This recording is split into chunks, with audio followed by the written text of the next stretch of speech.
Salut les replayers, on se retrouve pour une nouvelle vidéo. Le Mali qui s'impose face à l'Afrique du Sud 2-0. Anderson, t'es toujours à Abidjan, t'as regardé le match depuis ton Airbnb. Bah Hein? non, Est-ce que non, t'es non, chaud pour débriefer? je suis allé dans un espace, fan zone. Malheureusement, j'ai pas pu me rendre à Korogo, c'est beaucoup trop loin. On n'a pas encore les moyens dans la chaîne pour pouvoir se permettre ce genre de déplacement. Mais écoute, je suis prêt à déployer mes ailes comme les aigles du Mali ce soir. Allez, c'est parti, on y va.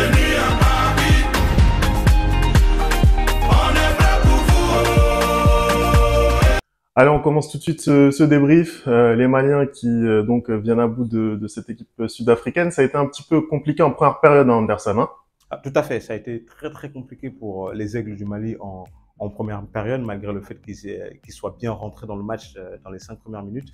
Ils ont eu le ballon, ils ont inquiété l'Afrique du Sud, mais très vite, ils ont laissé un peu le soufflet redescendre et l'Afrique du Sud a pris le jeu à son compte, notamment par l'intermédiaire de Percy Tau qui a eu, je pense, 3 ou 4 tirs cadrés sur Djigui qui fait une très belle première période. En fait, j'ai trouvé que cette équipe du Mali n'était pas forcément à la hauteur durant cette première période, notamment le milieu de terrain avec Bissouma, Dieng et Amari Traoré. J'ai trouvé qu'ils n'ont pas mis assez d'impact physique pour gêner l'Afrique du Sud, qui s'est permis d'avoir des circuits de passe préférentiels et qui était vraiment à l'aise sur le terrain. Et jusqu'au penalty obtenu par Percy Tau et il tire ce penalty de fort belle manière. Hein. Ça allait dans les gradins du stade de Korogo et je pense qu'après ça, le Mali est un peu revenu dans la partie, mais ils ont eu énormément de mal à démarrer cette rencontre. C'est vrai. C'est vrai que c'est, comment dire, effectivement, le Mali qui a eu la possession en début de match, mais qui a été très très vite mis en difficulté par cette équipe sud-africaine. Moi, vraiment, la première période malienne, je sais pas comment la juger en fait. Je sais pas si c'est dû au fait que voilà, les Sud-Africains ont quand même proposé, notamment techniquement, voilà, une bonne opposition. Ils se sont bien projetés. Je pense que dans le dernier geste, effectivement, ils avaient un peu plus de mal, mais ils ont fait jeu égal, je trouve, sur cette première période, hein, les Sud-Africains.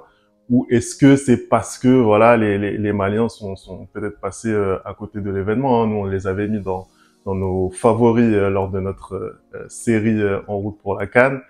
Et effectivement, peut-être qu'il y a eu un petit peu cette pression en première période, en tout cas sur Percy Tau. En plus du penalty manqué, je trouve qu'ils jouent pas très bien les coups. Il y a 2-3 coups intéressants pour les Sud-Africains où ça aurait pu faire 1-0 pour eux. Et soit effectivement il termine mal, soit il fait pas la passe. J'ai vraiment souvenir d'un 2 contre 1 Ouais. où il a la possibilité en fait de la mettre et ça fait but. Et ça fait but et il le fait pas. Et derrière, ça pénalise son équipe. Ouais, je suis tout à fait d'accord avec toi. Je pense que c'est l'appel en profondeur. Il fait d'ailleurs un très bel appel en profondeur. Il a le ballon et il hésite à frapper. Il met un petit temps d'arrêt et il frappe finalement sur Djigui, qui fait d'ailleurs une très très belle période. Hein, je pense que je l'ai déjà dit. Il pouvait mettre le ballon en retrait par Tau. Je pense qu'après son penalty raté, il a voulu vraiment se rattraper. Mais moi, j'ai trouvé que cette équipe et cette attaque sud-africaine n'avaient pas profité du fait que très vite, les 2 défenseurs centraux du Mali, à savoir Kouyaté et Niakhaté, ont eu un carton jaune. Donc normalement, quand tu as une équipe en face comme ça du Mali qui, avec ses 2 défenseurs centraux, ont un avertissement, normalement tu dois insister là-dessus, tu dois aller les provoquer et ça n'a pas été le cas. Ça n'a pas été le cas, ça aurait pu être un match totalement bien plus compliqué pour le Mali s'ils avaient insisté là-dessus. Mais ils l'ont pas fait, On est allé à la mi-temps. Je pense que Eric Schell a dû pousser une grosse gueulante dans le vestiaire parce que quand le Mali est revenu de la mi-temps, c'est une équipe totalement différente qu'on a vue, une équipe que pour le coup a montré qu'elle était un possible candidat comment dire, à la victoire de cette CAN 2023 en Côte d'Ivoire, et ils ont fait un jeu bien meilleur. Ouais, clairement, sur cette deuxième mi-temps, tu l'as dit, ils sont tout de suite revenus avec des intentions différentes. Et vraiment, sur cette deuxième mi-temps, là, on a retrouvé l'équipe malienne qu'on connaît, avec sa qualité dans le jeu. Et bien entendu, c'est le capitaine courage de cette équipe, Amari Traoré, qui donne l'ouverture du score après un coup franc magnifique. Le gardien sud-africain fait quand même l'arrêt, mais Traoré est là pour suivre. Voilà. Après, j'ai trouvé au milieu du terrain côté malien, que ce soit Aïdara et Bissouma, parce que c'était les deux vraiment patrons au milieu. Eux aussi sont montés en puissance au cours de cette deuxième période, notamment Aïdara, même s'il rate un face-à-face, un plat du pied facile à cadrer à minima. Je ne sais pas comment il fait pour le rater d'ailleurs. qui- C'est beaucoup plus difficile à rater qu'à mettre. Vraiment, c'est incroyable. Mais voilà, dans les intentions, au niveau du jeu, clairement, les Maliens, ils ont été meilleurs. Ça leur a permis de marquer un deuxième but. Ils auraient pu en mettre davantage. Ça reste quand même une bonne opération, d'autant plus que dans l'autre match du jour, les Tunisiens, ils n'ont pas été capables de gagner contre la Namibie, hein. Je suis tout à fait d'accord avec toi. C'est pour ça que j'ai dit en intro que je trouvais que les Aigles du Mali s'envolaient parce que au final, avec cette victoire, et c'est la bonne opération pour eux, ils réussissent à avoir les 3 points le plus important ce soir. Je pense que avec la contre-performance de la Tunisie, ça peut peut-être non seulement les emmener vers les huitièmes de finale. Moi, ce que j'ai beaucoup aimé aussi dans cette attaque du Mali, c'est Sinayoko. J'ai apprécié son match. J'ai trouvé qu'il a été extrêmement généreux, que ce soit dans les appels ou que ce soit avec ses coéquipiers dans les circuits de passe où il a essayé de les trouver à chaque fois. Il est justement récompensé avec le deuxième but où vraiment il se bat, il y va au forceps et il arrive à parfaitement ajuster le gardien. Par contre, j'ai eu un petit problème avec la formation d'Eric Schell dès le départ de la rencontre. Je ne sais pas si tu as vu comme moi Palaye Sako qui a été aligné côté gauche. De Ça a un peu l'autre côté, surpris ouais, tout à tout le fait. monde. Je pense que c'est un peu compliqué. On l'a vu d'ailleurs dans son match que c'était un peu difficile pour lui parce qu'il cherchait à plusieurs reprises son pied préférentiel. Mais sinon, dans l'ensemble, j'ai trouvé que cette équipe malienne, hormis les 30 minutes en première mi-temps où ils ont eu extrêmement du mal parce que l'équipe sud-africaine était en place et avait l'impression de se connaître depuis 2010, j'ai eu l'impression. Ils ont très bien joué, ils ont réussi aussi à subir l'orage sans prendre de but. Et finalement, en deuxième mi-temps, ils ont réussi à trouver l'ouverture. Et c'est ce qui est important pour une équipe quand tu veux vraiment aller au bout. Ouais, je suis d'accord. Peut-être aussi préciser la prestation de Kamori Doumbia, le Brestois, hein, qui avait claqué un énorme quadruplé là juste avant la trêve en Ligue 1, qui fait un match un petit peu mitigé. Voilà, il a pas été forcément hyper présent. Euh, Petite déception, mais bon, en tout cas, l'équipe, elle tourne, c'est le plus important. Après, La prochaine le journée. positionnement n'aide pas non plus. Hein. Le positionnement qu'il a eu dans le match n'aide pas non plus parce que il avait un peu cette position hybride qui était un peu en dessous des deux autres attaquants, notamment Koïta et Sinayoko. Et pour moi, j'ai trouvé que c'était très très difficile pour lui de trouver un peu sa place en attaque. Ouais, je suis d'accord avec toi.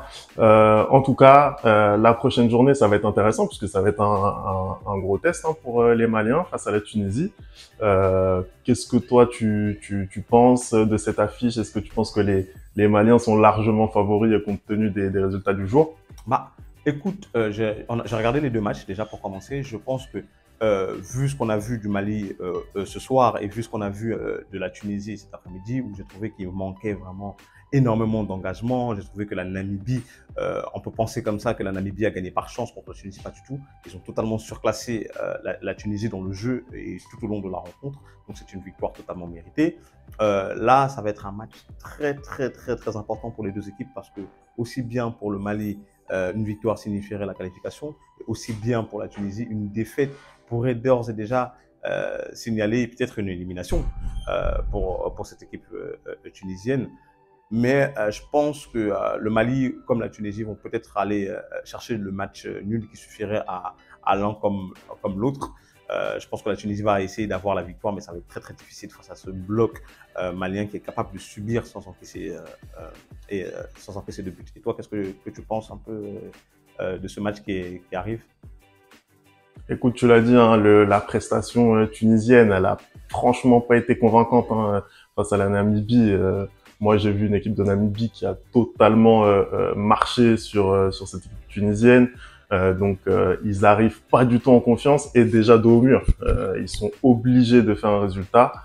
Contrairement aux Maliens, justement, qui, eux, n'ont pas cette obligation de résultat, même si une victoire peut leur permettre de sécuriser la qualification et d'entrevoir la première place du groupe. Ça va être intéressant, ça va être intéressant. Je pense que malgré tout, pour les Maliens, ça va être un test, hein, parce que ça reste la Tunisie, c'est un vainqueur, un ancien vainqueur de Coupe d'Afrique. Exact. Donc ça va être intéressant. On va voir ce que ça va donner. En tout cas, voilà. On s'est pas trompé quand on a mis le Mali parmi nos favoris dans cette CAN parce que vraiment, c'est une des équipes qui m'a fait le plus forte, la plus forte impression depuis le début de cette CAN. Hein, vraiment, bravo, bravo aux Maliens pour le jeu qu'ils ont proposé ce soir. Ouais, ça tu fais bien de le dire, hein, parce qu'on a vu les favoris, ça a été vraiment très compliqué pour une bonne partie d'entre eux. Exact. Donc faire cette prestation-là aujourd'hui face à l'Afrique du Sud, vraiment il faut le saluer. En tout cas voilà, c'est une victoire pour les Aigles du Mali 2-0 face à l'Afrique du Sud. Merci d'avoir regardé cette vidéo. On n'oublie pas hein, les bonnes habitudes, @lereplayfoot pour en dire ce que vous avez pensé de ce match. On continue bien entendu à suivre cette Coupe d'Afrique des Nations. Voilà, avec les prochains matchs lors des journées qui arrivent là. On va continuer à vous proposer du contenu avec des réactions des supporters. Hein, vous l'avez vu là depuis le début de cette compétition. Donc on continue, on lâche pas. Et puis on se dit à très vite pour une nouvelle vidéo. Ciao!